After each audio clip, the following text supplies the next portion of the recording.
Reliance ജിയോയ്ക്ക് ആമുഖം ആവശ്യമില്ല. 2016 telecom മേഖലയിൽ ചുവടുവെച്ച് വിപ്ലവകരമായ മാറ്റമുണ്ടാക്കിയ കമ്പനിയാണ്. സൗജന്യ ഡാറ്റയിലൂടെയാണ് റിലയൻസ് വിപണി പിടിച്ചത്.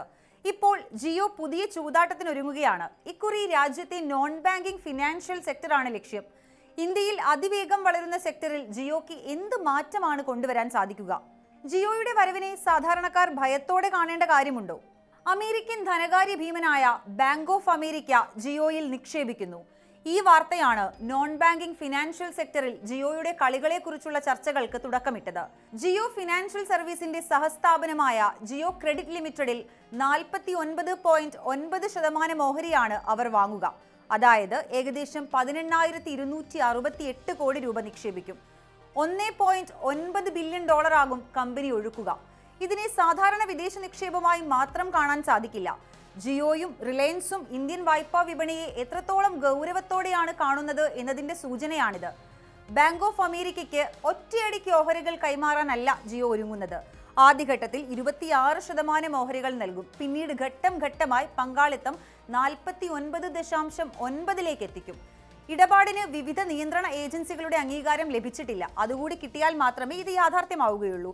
എങ്കിലും നമ്മുടെ എല്ലാം മനസ്സിൽ വരുന്ന ഒരു ചോദ്യമുണ്ട്. എന്തിനാണ് ഇത്രയും പണം നൽകി ബാങ്ക് ഓഫ് അമേരിക്ക ജിയോയിൽ നിക്ഷേപം നടത്തുന്നത്? അതിന് ഒരൊറ്റ ഉത്തരമേ ഉള്ളൂ. ഇന്ത്യൻ വായ്പാ വിപണിയുടെ ബാഹുല്യമാണ്. വ്യക്തിഗത വായ്പ, കൺസ്യൂമർ ഫിനാൻസ്, ഗാർഹിക വായ്പ, ബിസിനസ് ലോൺ തുടങ്ങി ഇന്ത്യൻ വായ്പാ വിപണി അനുദിനം വളരുകയാണ്. ഡിജിറ്റൽ സംവിധാനങ്ങളുടെ വളർച്ച വായ്പാ സേവനങ്ങളെയും മാറ്റിമറിച്ചു. UPIയും മൊബൈൽ ബാങ്കിങ്ങും വളർന്നതോടെ സാമ്പത്തിക സേവനത്തിലേക്കുള്ള പ്രവേശനം കൂടുതൽ എളുപ്പമായി. ഇന്ത്യയിലെ മധ്യവർഗത്തിനിടയിലും ഡിജിറ്റൽ വായ്പാ സേവനങ്ങളുടെ ഉപയോഗം വർദ്ധിക്കുകയാണ്. ഈ വളരുന്ന വിപണിയിലേക്കുള്ള പ്രവേശനമാണ് ജിയോയുമായുള്ള പങ്കാളിത്തത്തിലൂടെ ബാങ്ക് ഓഫ് അമേരിക്ക ലക്ഷ്യമിടുന്നത്. ഇനി ഇടപാടിലൂടെ ജിയോയ്ക്ക് എന്ത് ലാഭമാണ് ലഭിക്കുക? അമേരിക്കൻ ബാങ്കിന്റെ നിക്ഷേപത്തോടെ ജിയോയിലേക്ക് കൂടുതൽ പണം ഒഴുകിയെത്തും. ഇത് അവരുടെ ലോൺ ബുക്കിനെ ശക്തമാക്കും. കൂടുതൽ വായ്പകൾ നൽകാൻ ജിയോയെ ഇത് സഹായിക്കും. ഇതിനൊപ്പം വായ്പാ ബിസിനസ്സിൽ ബാങ്ക് ഓഫ് അമേരിക്കയുടെ പരിചയവും ജിയോയ്ക്ക് തുണയാകും. ടെലികോം ബിസിനസ്സിലൂടെ കോടിക്കണക്കിന് ഉപഭോക്താക്കളിലേക്ക് ജിയോ എത്തിക്കഴിഞ്ഞു. ഇതിനൊപ്പം ജിയോ ഫിനാൻസിലൂടെ ടെലികോം ഇതര വിപണിയാണ് അവരുടെ ലക്ഷ്യം. വായ്പ, ഇൻഷുറൻസ്, നിക്ഷേപം തുടങ്ങിയ മേഖലകളിൽ ചുവടുവെക്കാനുള്ള മുന്നൊരുക്കത്തിലാണ് ജിയോ. അസറ്റ് മാനേജ്മെന്റ് രംഗത്ത് കൈകോർത്തു. ഇൻഷുറൻസ് മേഖലയിൽ അലയൻസ് ആണ് കൂട്ട്. അതുപോലെ വായ്പാ രംഗത്ത് ബാങ്ക് ഓഫ് അമേരിക്കയുമായി കരാറുണ്ടാക്കുന്നു. ജിയോ ഫിനാൻഷ്യൽ സർവീസ് 25,000 കോടിയുടെ അസറ്റ് മാനേജ് ചെയ്യുന്നുണ്ട്. ജിയോ ഫിനാൻസ് ആപ്പിന് 23 മില്യൺ യൂസേഴ്സുമുണ്ട്.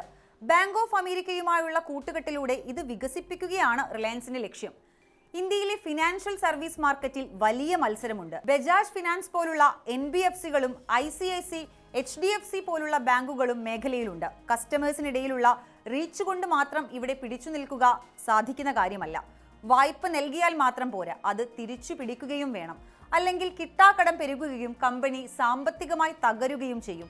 ഈ ഒരു സാഹചര്യം ഒഴിവാക്കിയാൽ മാത്രമേ ആർക്കും പിടിച്ചു നിൽക്കാനാകൂ. അതിനുവേണ്ടിയുള്ള തുറുപ്പുചീട്ടായും ബാങ്ക് ഓഫ് അമേരിക്കയുമായുള്ള ജിയോയുടെ ബന്ധത്തെ നമുക്ക് കണക്കാക്കാം.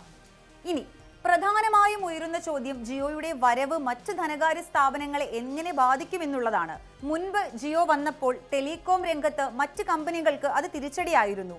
VIയുടെയും എയർടെലിന്റെയും എല്ലാം വരുമാന നഷ്ടത്തിന് ഒരു പരിധിവരെ കാരണം ജിയോയുടെ വരവായിരുന്നു. അതുപോലെ ജിയോയുടെ ബാങ്കിംഗ് ഇതര ധനകാര്യ മേഖലയിലേക്കുള്ള വരവ് ഏത് രീതിയിലാകും മറ്റു ധനകാര്യ കമ്പനികളെ സ്വാധീനിക്കുക? വമ്പൻ പാർട്ട്നേഴ്സുമായുള്ള ജിയോയുടെ വരവ് മേഖലയിലെ വൻപന്മാർക്ക് തിരിച്ചടിയാകുമോ എന്നാണ് ഇനി അറിയാനുള്ളത്. അതിനുള്ള ഉത്തരം വരും ദിവസങ്ങളിലാകും ലഭിക്കുക. ഇന്ത്യയിലെ സാമ്പത്തിക രംഗത്ത് ഇനി മത്സരം ബാങ്കുകൾ തമ്മിൽ മാത്രമല്ല. ടെക്നോളജിയും വലിയ ഉപഭോക്തൃ ശൃംഖലയും കൈമുതലായുള്ള പുതിയ കമ്പനികളും ഈ വിപണിയിലേക്ക് ശക്തമായി എത്തുകയാണ്. അത്തരമൊരു മാറ്റത്തിന്റെ ഏറ്റവും വലിയ ഉദാഹരണമായി ജിയോയെ കാണാം.